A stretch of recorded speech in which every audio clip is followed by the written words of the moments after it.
我住第一座嘅。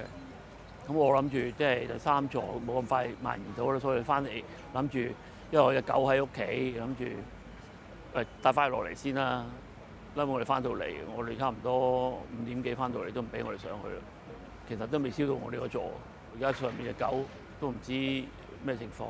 我驚係啲煙焗到佢，但係我嗰邊我睇翻就係嗰個出邊呢邊咧就影響比較少啲嘅。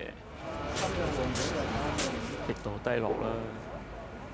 大家有咁多街坊，有咁多戰友，而家睇下，仲係間間都燒到起冚冚，真係好啊！呢個都唔知點樣，希望政府幫下手啦。點樣處理我哋嘅安頓下，我哋點樣即係我諗都唔係一個短時間咯。有啊，有個單位鄰居話仲未揾到佢太太，仲聯絡唔到。咁有啲就報咗平安咯，但係有啲仲喺上邊，我唔知點解又冇人去救佢，係咪等佢哋？唉，係咪等佢哋點樣處理咧？